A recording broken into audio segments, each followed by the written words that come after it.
Let's save myself from disgrace by speaking to Lord McKinley, Craig McKinley, Conservative peer. Hi, Craig. How are you doing?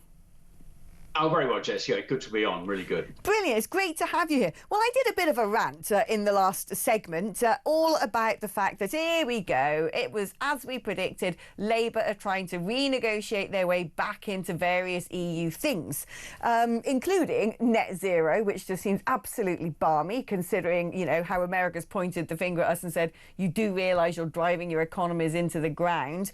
But I'm very suspicious of this youth mobility scheme. It sounds nice on paper, doesn't it? Oh, all these lovely young Europeans who just want to come and pull pints and study over here. Well, if they wanted to study over here, they could do that anyway. If they had jobs to come to, surely they can get a visa and do that anyway. So what do you think's going on here? Well, I think we're seeing many measures that are a slow backsliding of the Brexit deal. And, you know, I have to say, as a hardline Brexiteer, I supported the deal, but I think it could have been a lot better. And we haven't made the proper use of those Brexit freedoms, that's for sure. But we're seeing from Keir Starmer, and are we surprised? Because when we had the height of the Brexit wars between 2016 2019, there he was at the front of the campaign, asking for second referendums, getting back into the single market, the customs union, anything else going. So here he is now as our PM, and lo and behold, are we surprised that he's trying to backslide on many things.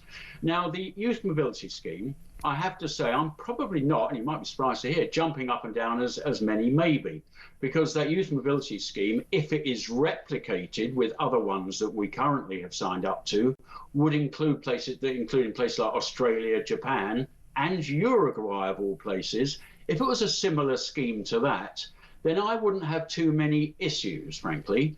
But if it's a scheme that then allows cheaper education, access to health, long-term benefits potentially, then we're in a completely different ballgame, which looks like free movement, which was one of the reasons we voted for Brexit in the first place. So, yes, be fearful, I think. Yeah. There's other arrangements afoot, which is copying all EU rules on food and SPS rules. Right. That is seriously single market by the back door.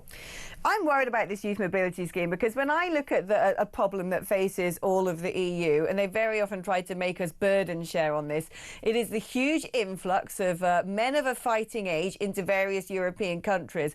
They, like us, and actually many European countries, have had an even bigger influx than we have had. And in many respects, these people have had to be quickly processed and may well now hold EU documents or the right to reside. And a lot of them will be under the age of 30. I think the average German student, you know, if he wanted to come study at Oxford or Cambridge, could do it. Otherwise, he's happy to study at the University of Munich or whatever it is. My big concern is this is just a way for the other European countries to offload some of those young men who have come in that they don't particularly want sticking around. Yeah, I hadn't looked at it through that lens. I was looking at it through, you know, lens of proper German youngsters, proper Greek youngsters. But yeah, I mean, just to counter that, I understand your fear, and it's obviously be something I'd be wholly against. But the prospect of being able to get a German passport in a short time would not be around the corner anytime soon to these young men, as you say, of potential fighting age. But yeah, that's a wider issue. That I'm afraid Frontex has completely failed its own borders for the EU countries, and we're going to see the whirlwind in this in elections across the whole of the EU. I've no doubt about that. And because of the failures of Frontex to not safeguard its external borders, we now have the issue, obviously, of the border crossings across the Channel. That's another issue. I mean, the bigger thing in play here is our abject failure, and I'm afraid I was part of the government that actually delivered this, was legal visas by the million. I mean, how on earth that ever happened, yeah. I frankly do not know. I really don't know. But yeah, I offered many suggestions as to how we stop the Channel trade. One of which was, you know, perhaps Europe could enforce its own CE markings as things cross borders, because I can guarantee that those cut and shut extended dinghies do not have a CE marking. And yet we have arguments about a British sausage going into Northern Ireland, but we don't seem to have any issue about Turkish-made cut and shut expanded dinghies going across the whole of the EU, across many borders, no CE markings, no one seems to care, and here they are on our border. The other one was rather more robust, and I called it Operation C, or Plan C, and that was actually to take people straight back over the channel on a Chinook helicopter, of which we've got 42 of them, land them back at France and say, well, this was part of the deal. You're meant to stop this from happening. Yeah. We're just complying with our part of the deal because you said you'd stop this. I don't understand that. Because, the people say, well, we can't do that. That would be breaking some sort of law or another. I mean, Chinook helicopter, I love the optics of that. That would be quite dramatic. I'm very for that. But I think that, surely you could just have, if you've got, instead of the RNLI going out to a dinghy, send out a naval vessel, pick them up and drive them over to France and go, sorry, you forgot this. This accidentally fell out of your country. You might want it back. But why haven't we done that? Because I just think it'd take 1 or 2 or 3 times of that happening, the ensuing argument that would happen between Britain and France, it would make international headline, and there you go. The optics have been said all around the world, you cannot come into Britain, job done. Well, I mean, we worry about the danger and the deaths in the channel. That would stop that. Obviously it would, because as you quite rightly say, you do this for a week and the whole trade would collapse because it would be a route that's been closed. And the dark money that flows through this by the ton, literally it's bigger than the drugs trade, would stop. So all of that dark money would disappear, all of the people trafficking, the deaths in the channel. I would say to that, what's not to like? Let's have the row. I mean, I just find it hard to believe that France is incapable of patrolling its own border. And when we talk about international law, what it is actually doing to us is contra to international law. It is meant, every country is meant to police its own borders. And frankly, France is not doing that. So, yeah, I frankly had enough because I think they could do it for us. I know if it was roles reversed, we would be, I'm sure, first to make sure we were complying with international law regulations about maintaining borders. And it wouldn't be flowing the other way. And I have a feeling the French would be sending boats back over the channel. The French would do that. We know what they're like when they face off over scallops. Imagine what they'd be like over migrants. The French wouldn't have this. The French would be lining up fishing boats or something or the other, or the French Navy in the middle of the channel and sending them back to Britain. I'm pretty sure that, what you'd end up with is a boat full of migrants landing on the shores of Kent and the French going, this came from your country. Well, maybe the French would actually understand that the only reason a lot of these migrants are in France at all, and most certainly on the Calais side of the Channel, is because of the potential ease and availability of getting into Britain. If you were to close that route, France itself wouldn't be troubled by these migrants being there in the first place. I mean, I cannot believe what local residents in the Pas de Calais must be thinking about this trade, which seems to go on and on, year in, year out. With a multitude of people living in the woods for extended periods, trying to get across the Channel.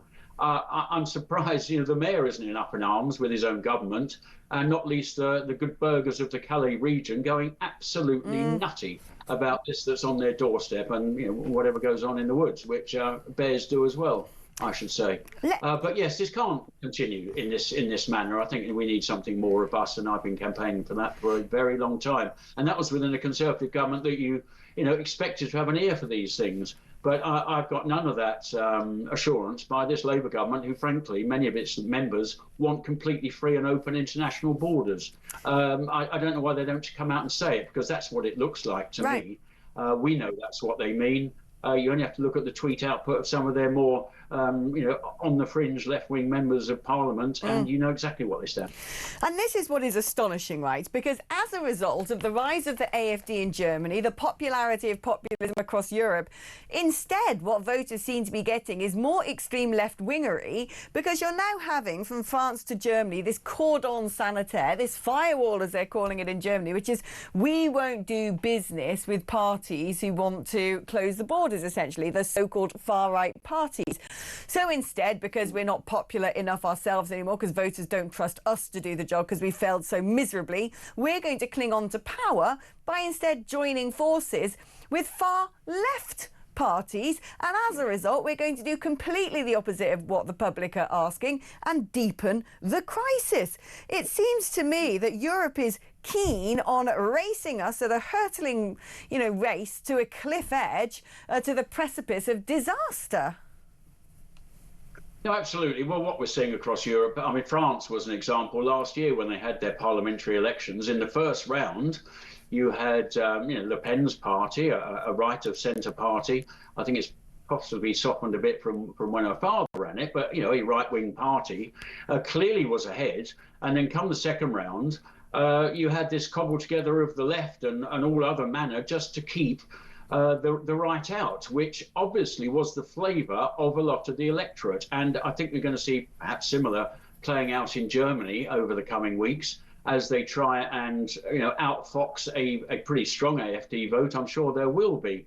And the electorate will get delivered a completely different government from what they thought and wanted in the first place. Situation normal, situation EU normal, where frankly, the elector's voice has got very, very little power anymore. I mean, we saw that when we were EU members. We were always outvoted on things that were important to Britain, but because of qualified majority voting, we were stuck with it. Thank God we left, ×2, ×10. But we're going to see that played out in Europe. And that's another aspect of the PR systems don't always create governments. I know we've got a very strange one on the back of first past the post at the moment. It's someone that doesn't always work properly, but it is infinitely better way of doing things because you can get shot of governments, and that's really important. I mean, talking about getting shot of things and talking about having left the EU, and thank goodness for that, what we're seeing now is the constant, feeding into the press of the ridiculous stories of ECHR rulings and judge rulings based on migrants. We all know them by now. This rapist can't go home because he's right to a family life despite having attacked kiddies. This one can't go because of chicken nuggets. This one can't go because of spicy food. This one can't go because of now they've joined a terrorist organisation. I mean, it's just madness. It's literally trolling the British public now. And yet we've still got a Conservative Party under the leadership of Kemi Badenoch who says, well, we could consider maybe leaving the ECHR. Maybe. Why are they still so blimmin' soft on this when it is patently obvious we need to not only leave the ECHR but drag out from the roots everything that came from the ECHR and the Human Rights Act along with it? Why are the Conservative Party still, feebly soft on all of this? Well, at pains of probably getting a stiff letter from the Lord Chief Justice, I think the problem is our domestic judges as much as anything else. I mean, I was actually not standing up for the ECHR, but I was looking at what happens abroad. When there is a ECHR type judgment, or the one that was particularly came to mind was when Priti Patel did not order that plane to leave in June, God, whatever year, about 2021, right. Because of this appeal to what they call a judge in pyjamas in Strasbourg. Now, Britain complies with 80% of those rulings. Yeah. Germany, 50%. Spain, a meagre 30%. Right. So it seems to me we are the ones that actually comply with the rulings. If you look at what Denmark is doing, Denmark has only accepted 800 refugees this last year, proper claims. So it's operating under the same ECHR framework, and yet it seems to exercise a very hefty degree of common sense. Yeah. What we're having here, of course, is a loss of common sense amongst our immigration judiciary. I mean, what we've heard over the last week, and thank heavens the Telegraph and others are digging this out. The most ridiculous claims. The Nigerian woman that you quoted, who joined a prescribed terrorist organisation in Nigeria. It was prescribed by the Nigerian government. And then claiming she can't go back to Nigeria because she's a member of a prescribed organisation and she'll be, perhaps put in prison. Or we had the Pakistani guy, the paedophile, who can't go home because he might be treated harshly in Pakistan because he's a paedophile. I mean, you couldn't barely make this nonsense up. And I suppose, as you said, the maddest one was the Albanian chicken nuggets are not quite to the child's flavour. I mean, this was not. We cannot. What can we do about that though? Because there's, as I see it, there's two things that need to happen. Both of them might be unpalatable to the wider public who don't understand this, but we got to leave the ECHR because you cannot have a court higher than your own court over in Strasbourg without any accountability. We got to dig up all of the legislation which is now embedded in the canon of of history. But we've got to somehow also clip the wings off these judges. And unfortunately, any government that dares say they're going to do all that is going to be considered a pariah. Well, you're absolutely right. The highest court in the land should be a UK court. It can never, ever, ever be a foreign court, because, you know, last time I looked, Britain was a very civilised country. It's had a history going back centuries where human rights has been at the forefront of it.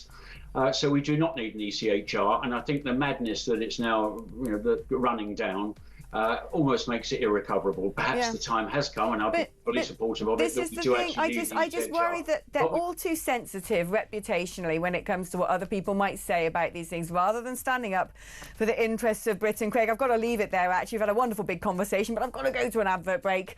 It's been fantastic catching up with Lord McKinley there, a deserved peerage for that man who's always championed Britain.